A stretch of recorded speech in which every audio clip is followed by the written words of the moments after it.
Hive is a customer marketing advocacy platform helping B2B software companies to grow with their happiest customers. It's all about kind of monetizing customer experience element of it. It's about getting your happy customers to become advocates for your brand.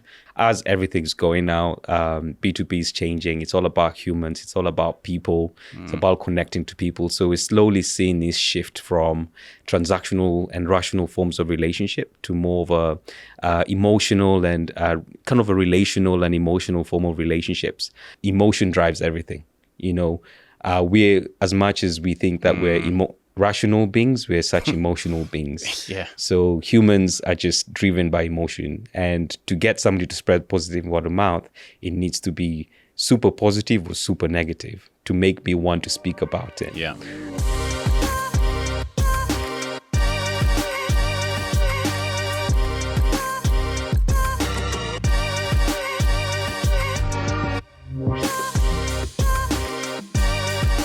Ladies and gentlemen, welcome to Your Tagline here with me, Simon Tomlinson.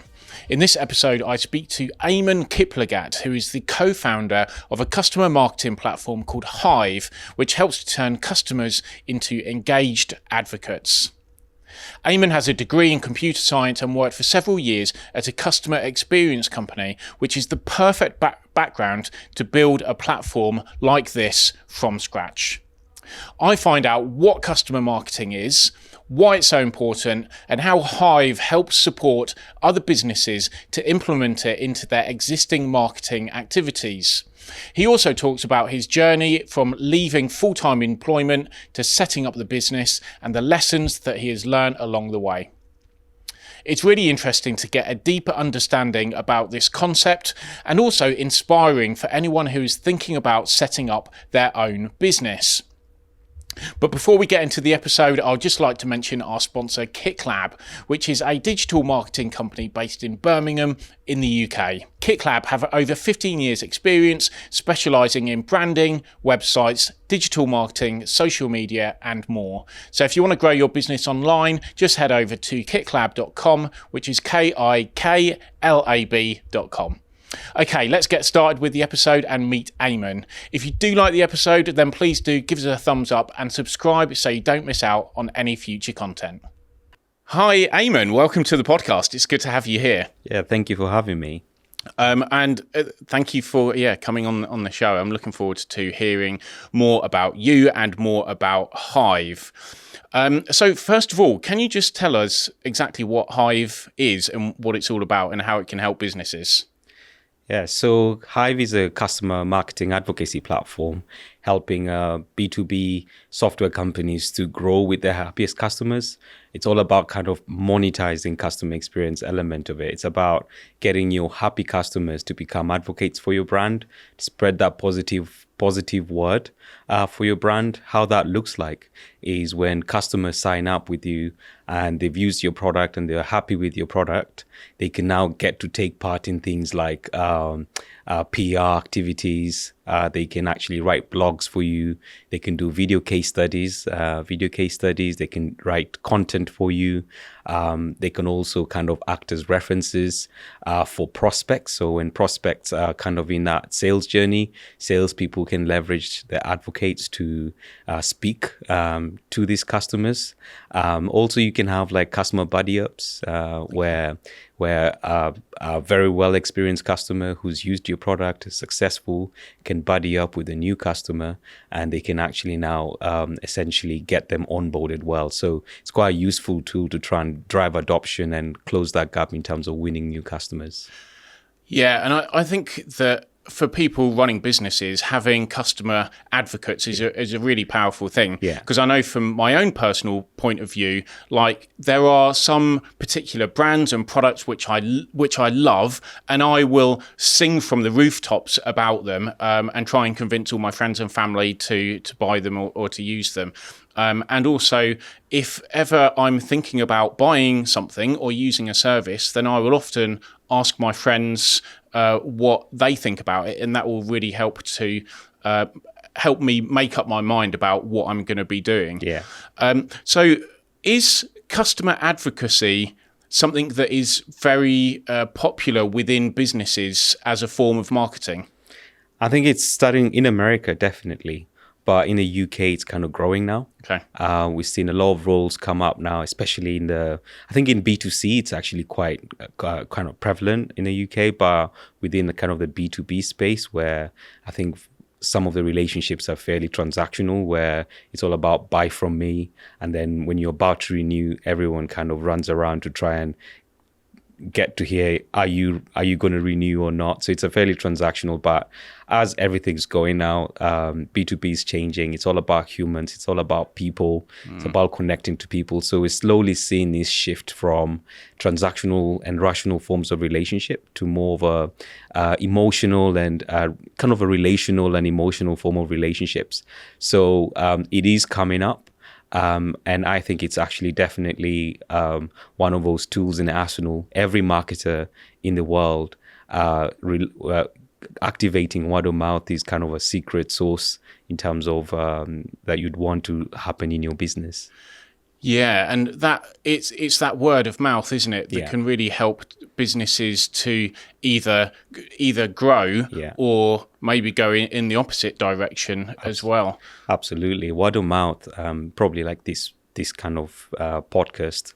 It relies, if the most successful podcast like Joe Rogan, when they started, they had a very powerful fan base, like a very small fan base, and over the 3 years, it massively just blew out. It's because of word of mouth, and it's that element where you've got a tribe and your tribe kind of grows, right? And you've got that element of customers in business context. If you think about it, word of mouth is I'm actually putting my reputation on the line to recommend a business, or if you're recommending a restaurant, you're putting your reputation on the line to recommend a business. So most businesses kind of who do this, they understand that customers recommend their business or spread that word of mouth because they like their friends, not because they like their business. Yeah. So how does it work if a business comes to you to enlist your services to help their business grow their customer marketing? Yeah. How does that actually work in practice? How that works, number one, you'd be surprised the number of people who just don't know who their advocates are in the business. They know they've got a lot of happy customers, but happy customers are not necessarily advocates for your business. They might renew, or they're just happy by using your service. But if a new person kind of pops in, a new competitor pops in, they will move on. But advocates, it's important to now identify who the advocates are. So within kind of, let's speak from a B2B concept, you'd probably find that it's looking at, if you've got a software product, so like where I'm working, we look at things like how often they're using your product. They look how successful are they with your product. Most of these big software companies, they have what they call customer success managers, and they tend to have health scores as well. Okay. So you understand customer health. And then you look at other aspects like customer satisfaction survey. So this is kind of the world I come from customer experience. And then once you've identified who the advocates are, it's about understanding the different personalities of customers. So different customers come in different ways. So some customer advocates are people who are willing to speak in events on behalf of that company. Some of them might be willing to write for you. Some of them might give reviews for you. Some of them might do video case studies for you. Okay. And then it's about measuring the impact of your program, essentially of your marketing customer program, to see how that's driving or how that's influencing new business coming into the business. It sounds very sophisticated and very well thought out. Because word of mouth is very powerful, but it's using that and driving it through the models that you have. Yeah, and I think as I say, humans are humans. We relate to each other. It's not machines in B2B. It's not machines buying from machines. It's humans buying from humans. Yeah. So it's very important to understand why a customer would actually spread that positive word of mouth. So there are kind of four things that are so important. So number one, you have to realize that as part of our kind of cognitive bias is that we've got this element of what we call social currency, where we want to look good in front of our peers. So if I'm using a piece of product, or if I'm using a service, I want to look good in front of my peers. So I'll tell them, have you used this product, or have you bought this phone? I like this phone. This phone is pretty cool, right? And then it's looking at other things like triggers. So are you providing those opportunities? Are you in that space where those customers are speaking about your product? Those water cooler moments, those moments where they actually speak about where your product comes in mind, top of mind kind of thing, tip of tongue, and then it's looking at emotion. So if emotion drives everything, we're, as much as we think that we're rational beings, we're such emotional beings. So humans are just driven by emotion, and to get somebody to spread positive word of mouth, it needs to be super positive or super negative to make me want to speak about it. And then if you look at other things like the practical value, so I don't want to recommend something that's not of value to somebody, so you want to make that valuable. And then other things are like how public this is. So have you provided those elements of people to speak publicly about it? And last but not least is the stories. Stories spread like wildfire. And so it's important to understand those 5 things. It's actually not 4 things, it's 5 things of how word of mouth spreads. And that applies to any business out there. It's just because that's how we're wired as humans.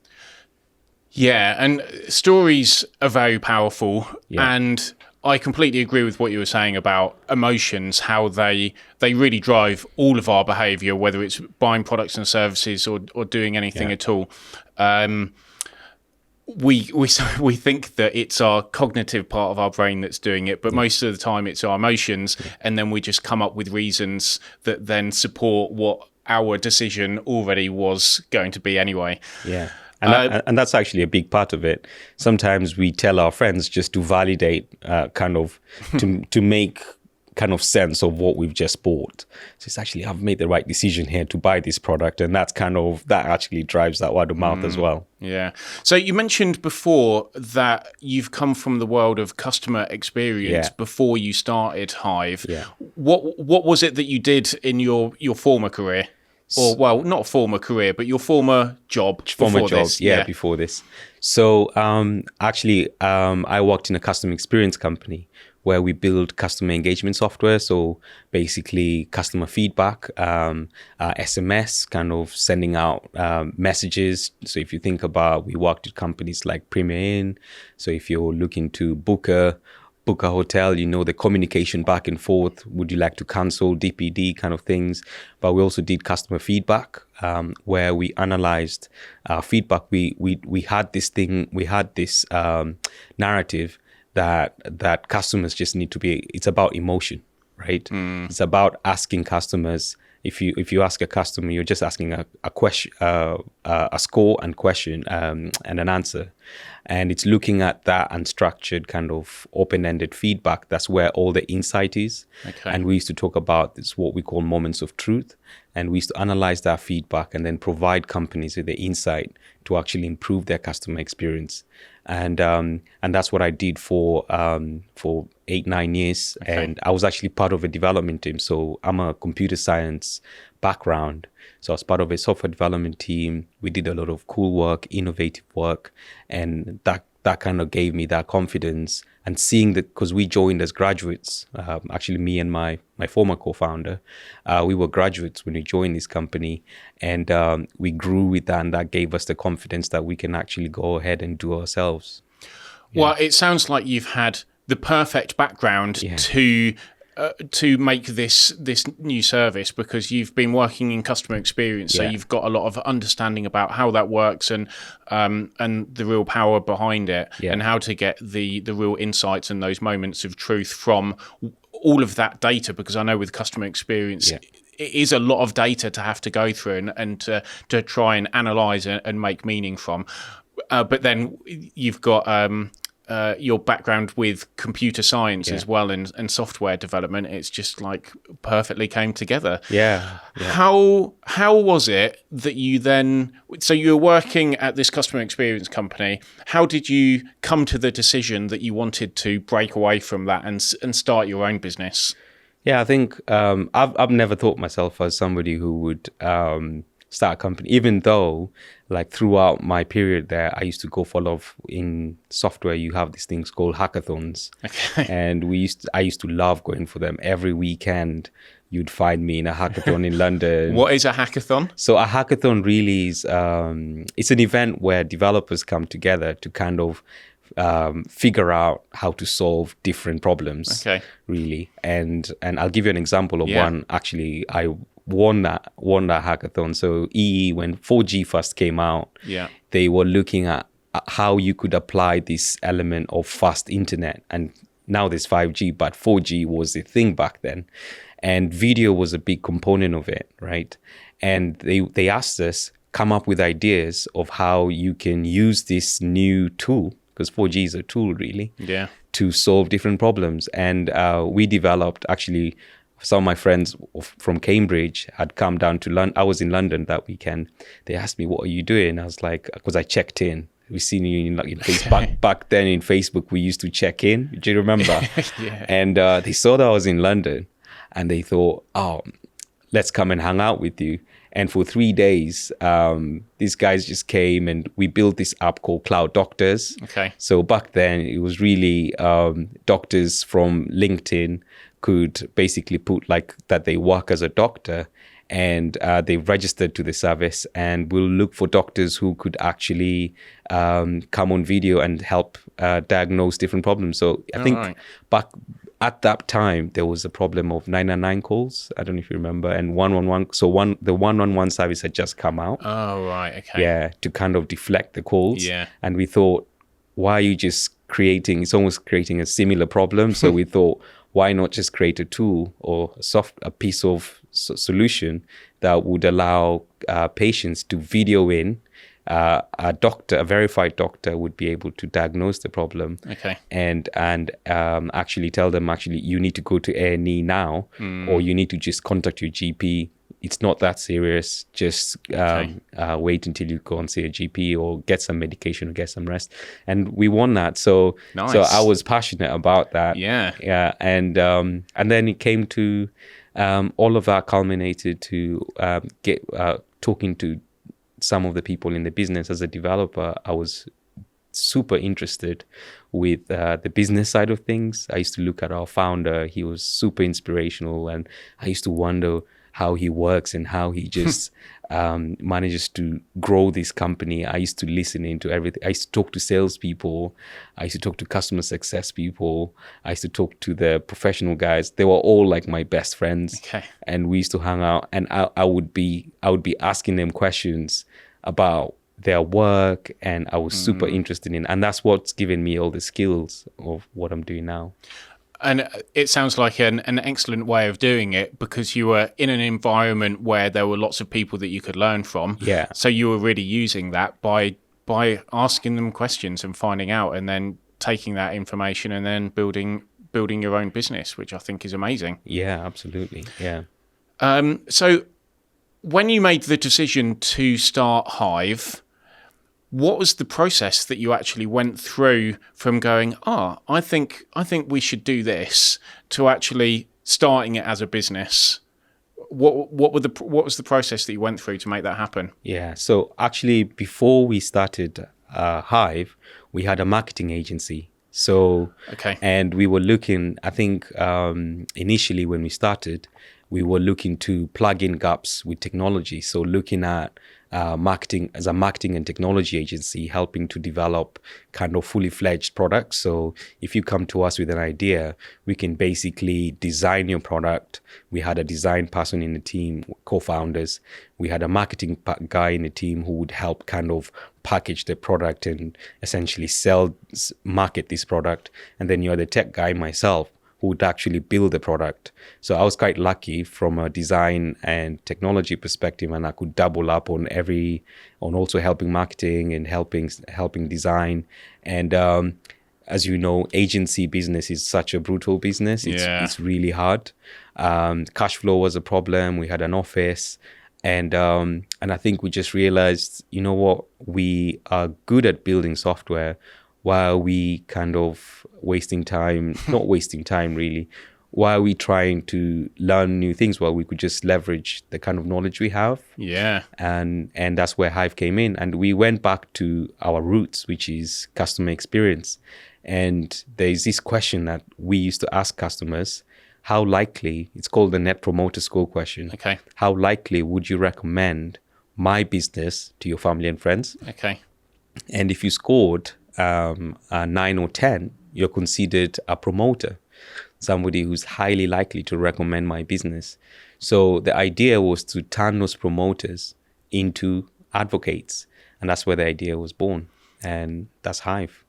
Yeah, nice. I really like the way that it developed, and the way that you came up with the idea of using those the skills that you had, and then putting it all together, really. Yeah.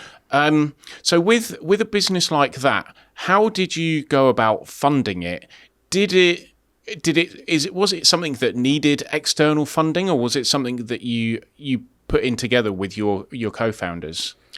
I think because we had the skills to actually do all the work really that's needed. Okay. All that we needed was just our survival, basically. And we had the kind of agency contacts that we were still relying on. So we were still kind of doing projects as we were building our product. Okay. But we had one lucky streak where we actually pitched this idea to National Express. And National Express had an innovation in science program, and we managed to join it with this idea. Oh, cool. And we developed the proof of concept with National Express. It was unpaid, but it was that kind of incubator for us to test this with a real client.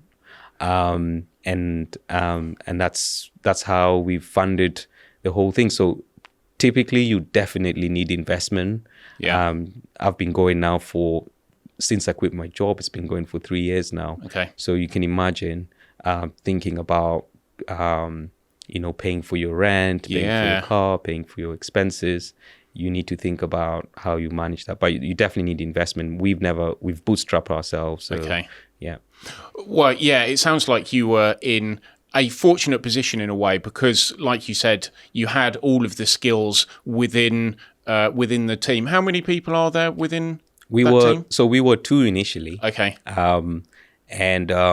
Essentially, now I'm the solo founder now. Okay. The other founder went and started another thing. So okay. So he's more passionate about that, and so he went to do that. Well, the fact that you've got the skills to build the software yourself is good, that you don't then have to pay someone else to do it. Yeah. And it also sounds really good how you got involved with National Express, which is a massive organisation. And like you said, you didn't get paid from it. But I imagine that the learning experience of working with an organisation like that and getting the feedback, did that really help you to make changes and hone it and develop it and make sure that it was fit for purpose when you actually put it out into the marketplace? Yeah, absolutely. I think that National Express program was heaven sent for us. Okay. Because we had access to the decision makers. They were telling us exactly what their problems were. Okay. And we actually had a full... do you know how graduate programs run, where you're taken to every part of a business? Yep. Kind of similar. So we were taken to the bus depots in Digbeth, in Birmingham. Yeah. And we got to see literally early in the morning how the chaos of... Honestly, it's an impressive operation. Okay. The people and how they work. We got to talk to the PR team. We got to talk to the marketing team. We got to talk to the bus drivers. And then last but not least, we got to talk to real customers. If you think about National Express, and I think it was as a customer, as a brand, it's not the type of brand you kind of advocate for, but you'd be very surprised the kind of nostalgia that element or nostalgic element National Express has. That emotion, remember, we're going back to emotion. And when we talked to so many customers, and we found that actually a lot of the customers would advocate for the brand. You know why?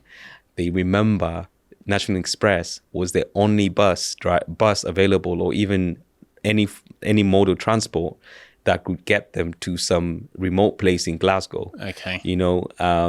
They had that emotional tie of when they used to go and see their grandmother or granddad, they would use National Express. And that's the reason why they would advocate. And honestly, they do some fantastic work in terms of essentially connecting every part of the UK. So it's incredible how they are connecting people. And so if you think about connecting people, emotions, and all that connection, that power of connection, that's why customers advocate for them. Yeah, I can definitely understand that, because if you're going to see a relative that you haven't seen for a long time that you really care about, and you go on the National Express bus, then that emotion is attached to that experience of travelling on the coach. Yeah. You mentioned before about it being an incubator with National Express, and I think you're in another incubator now. Is that correct? Yeah, so we're part of Barclays Ego Labs, but this is completely different now. Okay. Because you're not solving, because National Express had specific areas where you need to solve. It's actually an innovation and science program. Okay. Whilst this kind of Barclays Ego Labs is very much an incubator where other businesses and startups are there, and you get that sense of community. So I was part of the Natwest accelerator previous to this, and the good thing that you get from that is that community, and you have that sense of we're all in this. I'm not alone in this, and it kind of gives you that essentially that motivation. That you can carry on. So you see people succeeding, and also you kind of troubleshoot problems that you have, and you have people coming to speak to you every day. Yeah, and there may be people who are watching who want to start up their own business, and they may not be aware that these incubators exist, because I know I only found out about them a couple of years ago, because I actually went through a NatWest similar program. It wasn't the accelerator, it was the pre-accelerator, which was the one before that. But it was a great experience to learn from people who have been there and done it. And also a great way of connecting with other businesses. And I agree with what you said, that starting your own business can feel very lonely if it's you, or maybe you and another person, but it's kind of like you're just trying to figure out everything from scratch. And by being in an environment where there's other people doing the same thing, it can really help to pull you along. So would you say that it's definitely a positive experience and something that you'd recommend other people have a look into? Absolutely. If you're just starting out, I definitely recommend the NatWest pre-accelerator. Purely from a perspective of they also have mentors who actually keep on top of they ask you what your goals, and they really hold you accountable. And accountability is everything when it comes to running a business. Once you haven't got somebody who's because you're essentially holding yourself accountable. And if you're not that type of person who's disciplined, it kind of goes away, because you start because we're ideas people, and it's important to be disciplined, that you remember what you're why you're doing this. So when new ideas come in the way, you stay focused in what you're doing. So you have those accountability mentors who hold you accountable, and again, the community. I think for me, the biggest bit I got from that are the friends, the other entrepreneurs, and you actually share. We formed a running group. We still run together until now, and they're all in their journey successful, and it really helps from mental health perspective as well. Yeah, I can definitely understand that. So with Hive, where are you as a business now? Are you in a position where you've got a product and a service that you're reaching out to try and get clients and customers? Yeah, so in 2020, because we developed the proof of concept in 2019, so the idea was to develop enterprise platform that would support the scale of National Express or any type of customer of that size. Okay. And obviously, what COVID happened, And that gave us that respite to actually hunker down and work on the product. Okay. And as we were doing this, we're trying to talk to customers. And what we realized actually is that this product works well in B2B. So we had to pivot this year. Oh, right. And I think that pivot was so critical for us. Okay. Because B2B is where customer advocacy is most valuable. Oh, right. Because if you think about it, let's go back to, a brand like a brand that sells kind of gym wear, right? Their customers buy products, maybe they spend yearly, they'll probably spend £100 at most. Yeah. So if they lose that customer, they just need to replace that customer. So it's not much of a big problem. But in B2B, where customer retention is key, because losing a customer means £100,000 lost. Yeah. It's something that you need to pay attention to. So customer retention is key. Plus also in B2B, 91% of B2B purchases are influenced by word of mouth. So you can see how critical that is. And I think that piece of insight helped us to pivot. And since then, I'm actually working with 2 customers now. One of them's paying, another one's on a pilot. And the idea now is to try and now, since we made that pivot, I'm having more conversations. My content is resonating with my target audience, and things are looking up now. Excellent. Well, it sounds like that decision to focus on business to business businesses is something that's really paid off for you. So I hope that it continues to grow in the future. What are your plans for the future now? So the plan now is to just get those reference customers. Okay. And it's so important because we're still developing the platform. So the platform is actually quite extensive. As I said, customer marketing or customer advocacy is on the rise in the UK. So I constantly see new jobs coming up. So that's a good sign. So it means that the market is growing. And the plan is to try and get as many reference customers as possible. At the moment, I'm very lucky. I don't have the pressure of money, so I don't need investment. Okay. I do work with consultants. So if I think I've got a problem, so the good thing of being kind of having that multifaceted perspective of skills, I'm doing my own marketing, I'm doing my own sales. So sales is something that I wasn't good at, so I had to bring in a consultant to coach me on different things. Okay. Specific technical aspects of marketing. So like one of the things I had to work on is a strategic narrative and positioning and messaging. So I had to bring in a consultant to help me get that straight. So it's using money strategically and kind of extending that runway as much as possible. So when you were finding consultants to come in and help you with certain aspects, how did you go about finding those consultants? Did you just Google it and then see who came up and then looked around? LinkedIn. Oh, right. Okay. Yeah. So this is a strategy I used. I try to learn as much as I can to understand what my problems are. So I followed a lot of you do find a lot of salespeople who are kind of celebrities on LinkedIn, if you call it that. And they post a lot of useful content. So I was just avidly reading their posts. I was constantly on it, and I'm still on it. And I learned so much about it. And then you start asking yourself questions. How is this for me? How is this for me? And then I tap in back into my network, look at people I've worked with. If I haven't got that, I look at somebody who I can afford their services, and then try and get them to come and help me. I think it's a really clever and shrewd way of doing it, of analysing or understanding what your skills are, and also understanding what the gaps are or what your weaknesses are, and then finding people who can help you to improve in those areas, so that you can, I guess that helps you to minimize the costs, so you're not having to hire other people to do that. You can do that all within yourself once you've learnt those skills. Yeah, absolutely. And that kind of gives you, when I start hiring, I'll know exactly what I'm looking for, because I've been there, I've done it myself.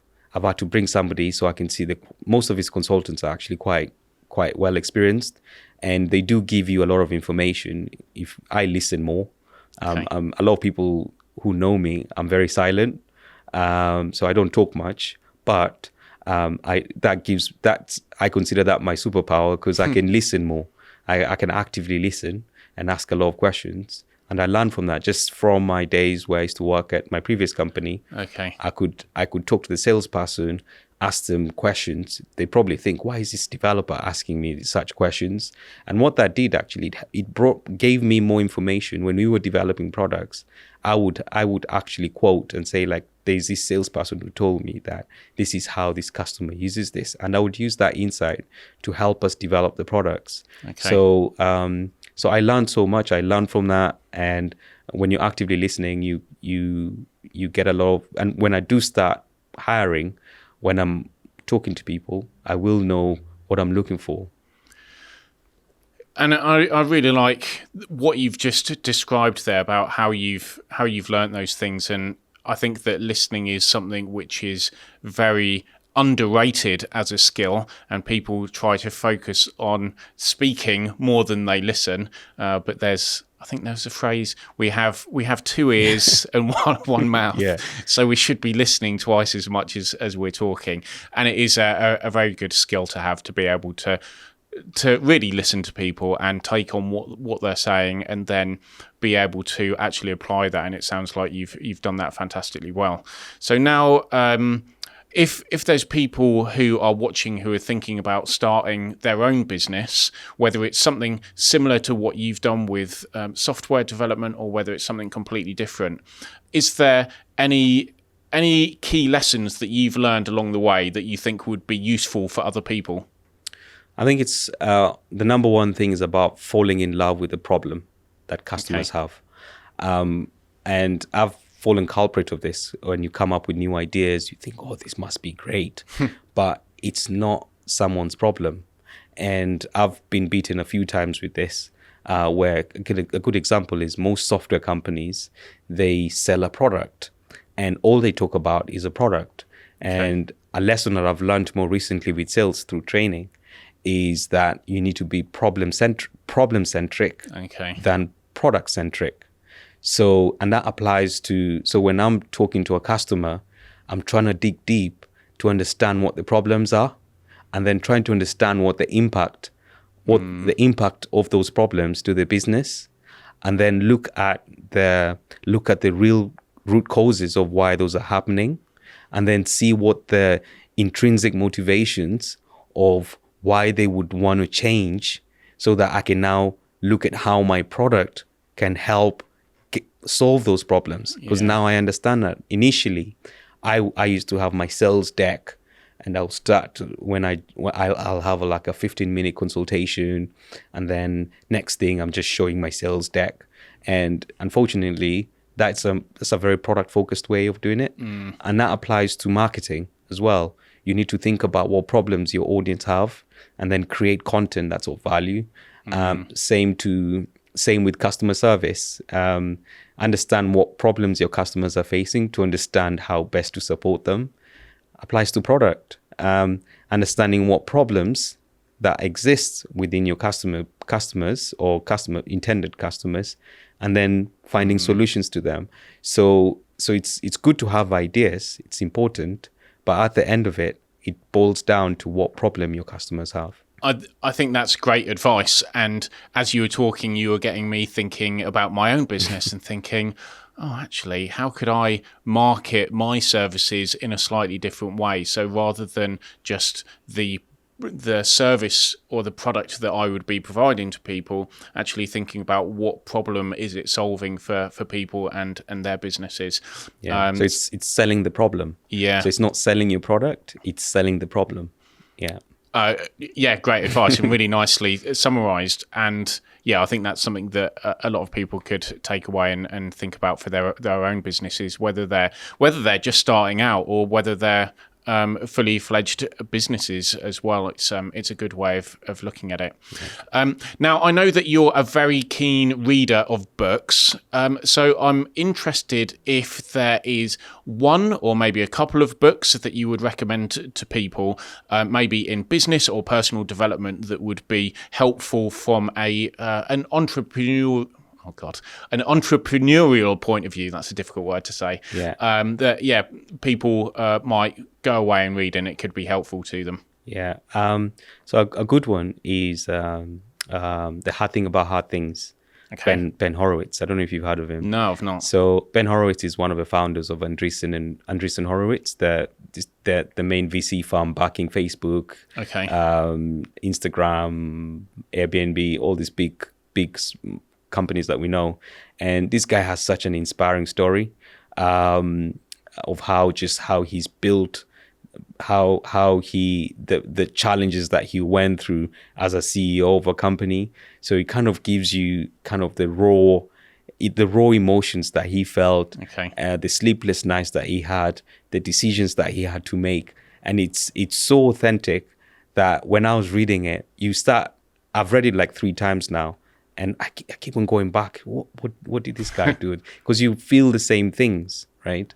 Another book that actually, when I quit my job, my former boss, basically, I think he took me out for coffee just to, is this guy ready to go and start his own business? Because Okay. developers are not known to be business people. Okay. But he recommended a book that, and because it was around Christmas when I quit, I bought the book for Christmas, myself a book for Christmas. It's called Grit by Angela Duckworth. Okay. And it's such a good book because grit is everything. Understanding your passion, but passion alone will not get you to where you need to go to. It's perseverance. So it's passion and perseverance. Yeah. And this book is great because it's quite tiring to read because she goes in. I think she's a psychologist or something like that, and she really does go deep into the science behind it and gives examples of how it. And when you get to the end, you really get to understand what it really takes to get to the end, that passion and perseverance. Another book I think I could recommend, Rebel Talent. Okay. Yeah. Rebel Talent is basically how you nurture talent. Okay. How do you create talent that's disruptive? Because I really wanted, when I was trying to create culture for my company, I was trying to really understand what is it, that thing where you create people who are super innovative, that will create companies that would go and disrupt the world. And you need to have the team, and as a leader, you need to understand what are those elements, and those elements have actually become my values for the company. Okay. So it's curiosity. So essentially being able to be curious enough to ask the right questions. Novelty, always coming up with new ideas in terms of how you can solve different things. So it's kind of lateral thinking, looking at perspective, being patient enough to actually actively listen and give authentic feedback back to that. Authenticity, being 100% yourself. I think Disney will say something like when you're 100% authentic, that's when you're most dangerous, or something like that. Okay. And the last one, I forgot the last one. Diversity. And diversity is essentially diversity of thought. Basically, you can't have a team that everyone agrees with each other and expect to create world-changing ideas. So you need diversity of thought. And I've worked with many diverse teams, and it truly does work. Nice. That's a really good trio of books covering slightly different areas, and all really useful things. Because the first one was getting an insight into what it's like from that particular successful business person, and then grit and perseverance is definitely a very important skill, and then those other elements that you mentioned in the final book. So I've made a note of those, and that will keep me busy for a couple of weeks at least. So now the final question for you is, what is your tagline for the episode to summarize your story and your journey with Hive? Yeah, so I thought of a few, and I thought actually a good one that kind of summarizes very well is perseverance is not a long race. It's many short races, one after the other. And it's absolutely, I completely agree with that kind of as a tagline. purely because of, I always talk about this thing, magic bridges. Okay. And whenever, as a business, I've been running for 3 years, we always get to the end of a road and actually think we're going to die tomorrow. And this has happened to me, honestly, so many times, and I'm still going. So every time you encounter a problem, you will always, it's getting that confidence. So people who are starting a business, you gain that confidence that you can trust yourself to find a solution to a problem. And I think those small short races is what kind of understanding that perseverance is not a long race. It's those little short races that you have to run to finally get to where you need to go. So I think that's a nice way of summarizing my journey so far. Yeah, I like it. And it is so true, because I think one of the key components to being successful in anything is perseverance. And there are lots of little challenges that we face all the time, and it's just about keeping on going, and then face the next one, and then keeping on going, and then face the next one, and then we keep on moving forward and get to where we want to. So I do actually have one more question for you. If there's people watching who want to find out more about Hive and want to actually get involved, where do they go, and how do they get in touch? So they can contact me on LinkedIn. So my name's Amon Kiplagat. And you can find us on hivespace.com. We're on Twitter as well, Hive Live, I think, if I got that correctly. But mostly LinkedIn. That's the best place to find me.